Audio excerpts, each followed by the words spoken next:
pessoal! Na videoaula passada, vimos um pouco sobre o desenvolvimento humano e a contribuição para a educação. Já adiantei para vocês que esse tema é abordado não só por diferentes áreas do conhecimento humano, como a medicina, a psicologia e a psicanálise, como também tem teorias que divergem entre si. Hoje veremos dois grandes teóricos que abordaram esse tema, Piaget e Vygotsky. Muito provavelmente, a maioria de vocês já ouviram falar do primeiro, Piaget, pois ele é um teórico muito difundido no Brasil, muito usado nas dissertações e teses de mestrado e doutorado. Já o segundo é menos conhecido e há pouco tempo atrás, alguns dos livros de Vygotsky nem sequer tinham tradução para o português e boa parte não tinha tradução direta da sua língua, o russo. Mas esta situação no Brasil, felizmente, está mudando. Vamos ao primeiro. Jean Piaget formou-se na área da biologia e se dedicou à investigação científica sobre o desenvolvimento cognitivo do ser humano. Observem que, apesar de ser um autor amplamente usado na área da psicologia e educação, ele não é um psicólogo e nem pedagogo. Piaget, então, se perguntou: como o ser humano elabora seu conhecimento sobre a realidade que o cerca? Essa foi a grande questão da sua vida, mas sua atividade científica foi intensa, incluindo temas como pensamento, linguagem, desenvolvimento do julgamento moral, entre outros. Com uma vasta pesquisa, ele inaugura um campo de investigação que chamou de epistemologia genética, pois referia-se à busca das origens e processos de formação do pensamento e do conhecimento humano. Para Piaget, conhecer é organizar, estruturar e explicar a realidade a partir das vivências, das experiências com os objetos do conhecimento. Diferente de experiência, o conhecimento pressupõe a organização do que vem pela experiência com o objeto, em um sistema de relações. A inserção nesse sistema se dá por assimilação e acomodação. A assimilação é quando os novos dados do meio são inseridos em um sistema de relações e adquirem, assim, significação para a pessoa.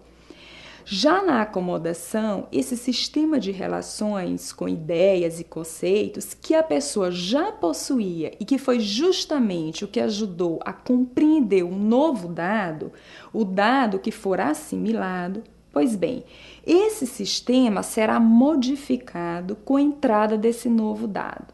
Por exemplo, para entender a informação nova que o professor traz, o aluno parte de um sistema que ele já possui, no caso, o conhecimento da língua portuguesa, para que ele compreenda as palavras do professor. No nosso caso, para compreender esse novo conceito de assimilação. Essa é a etapa da assimilação, mas quando o aluno assimila um novo conceito de assimilação, seu sistema de relações se modifica. Desse modo, em nosso exemplo, nunca mais para aquele aluno a palavra assimilação terá apenas o significado usual na língua portuguesa. É importante observar ainda que assimilação e acomodação são mecanismos de adaptação na interação com o meio. São modos de o homem se adaptar a cada mudança no meio e lidar com os novos desafios que essa mudança traz. Aí vemos claramente a presença na formação de Piaget, um biólogo, e a influência das teorias evolucionistas. Outro ponto muito conhecido em sua teoria são os 4 estágios do desenvolvimento cognitivo, que vão desde o primeiro ano de vida até a adolescência. São eles: sensório-motor, pré-operatório, operações concretas e, por fim, as operações formais. Veremos um pouco de cada um, mas talvez o mais importante seja vocês terem a noção do que ele quer dizer através desses estágios sobre o desenvolvimento do pensamento, como ele se forma. Desse modo, é fundamental perceber que o pensamento, no início do seu desenvolvimento, no caso, no primeiro dos estágios, o sensório-motor, é um pensamento concreto, ou seja, depende dos objetos do conhecimento para acontecer. E no final do desenvolvimento, ele se torna um pensamento abstrato, independente dos objetos do conhecimento. Em outras palavras, no início, para um bebê pensar o que é sua bolinha, ele precisa ter essa bolinha na mão, olhar, cheirar, colocar na boca. Vocês poderão observar ao longo dos 4 estágios que o pensamento vai, com a ajuda da linguagem, se tornando cada vez mais independente do objeto concreto, a ponto de se poder pensar numa situação totalmente abstrata com a ajuda apenas da linguagem. Por isso, posso falar de um bebê e sua bolinha para vocês sem precisar que eu traga um aqui. De posse dessa observação, vamos aos estágios. Primeiro, estágio sensório-motor. O pensamento ocorre apoiado nas informações que chegam pelos sentidos, a partir das manipulações que o bebê traz com os objetos. Seus movimentos se desenvolvem cada vez mais, manipulando cada vez mais os objetos ao seu redor e suprindo a mente de matéria-prima para se desenvolver. Uma conquista fundamental nesse estágio é a formação da imagem mental do objeto na ausência do mesmo, ou seja, a capacidade de saber que a bolinha existe mesmo quando ela não está diante de seus olhos. A formação dessa imagem mental prepara para a grande conquista da etapa seguinte, a aquisição da linguagem. Segundo, estágio pré-operatório. Aqui, a grande conquista, como já apontamos, é a aquisição da linguagem. O que a criança construiu no plano da ação prática irá reconstruir no plano da representação. Apesar de tudo, ela ainda está centrada no próprio ponto de vista, tendo dificuldade, por exemplo, de se colocar no lugar do coleguinha e imaginar como o beliscão que nele deu, doeu. Terceiro, estágio das operações concretas. Aqui, a criança leva em conta mais de um aspecto ao resolver um problema e não está mais centrada no próprio ponto de vista. Já ocorre também uma coisa importante, a reversibilidade do pensamento. Mentalmente, ela refaz o caminho que o pensamento tomou em cada etapa para descobrir onde errou e outras possibilidades.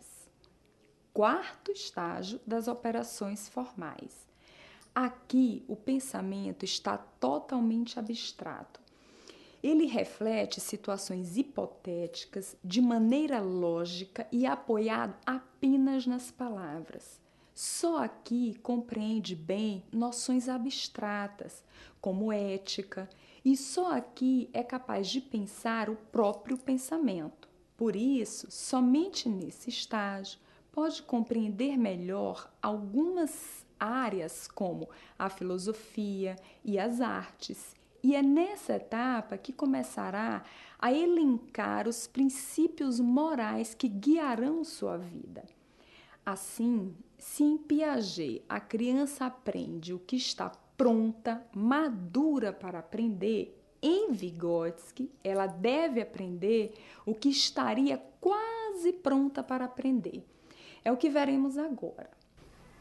Esse psicólogo bielorrusso é responsável pela mais importante dimensão sociohistórica do psiquismo, pois seu referencial teórico é o materialismo dialético.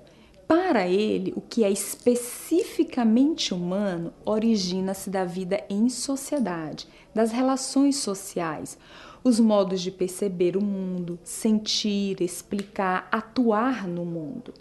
Desse modo, na abordagem desse autor, o processo de aprendizagem depende das condições sociais.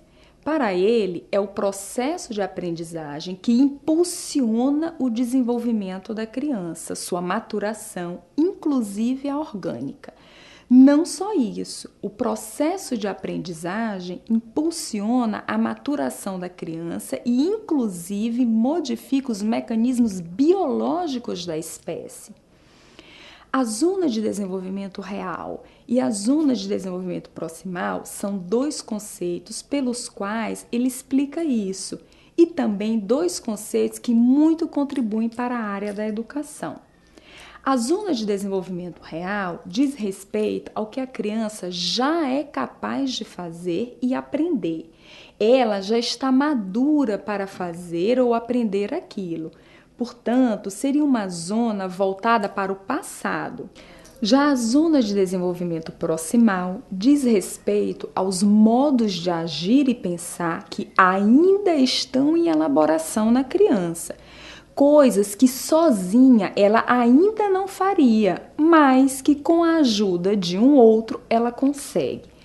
Com essa elaboração compartilhada que a zona proximal permite, a criança, a partir de condições sociais, que seria justamente essa ajuda que ela tem do outro para fazer a tarefa, então, a partir do social, ela impulsiona seu amadurecimento, sua maturação, inclusive orgânica.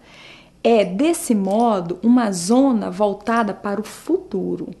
Assim, fazendo uma crítica às teorias educacionais vigentes, com Vygotsky, podemos dizer que o mero contato com os objetos ou ambientes estimuladores não garante o aprendizado e nem o desenvolvimento, pois sozinha a criança não tem como recriar o processo cultural e social. Bom, agora vocês conhecem um pouco mais desses dois autores tão importantes para a área da educação. No nosso último encontro, falaremos de um tema instigante: adolescência e sexualidade. Até lá!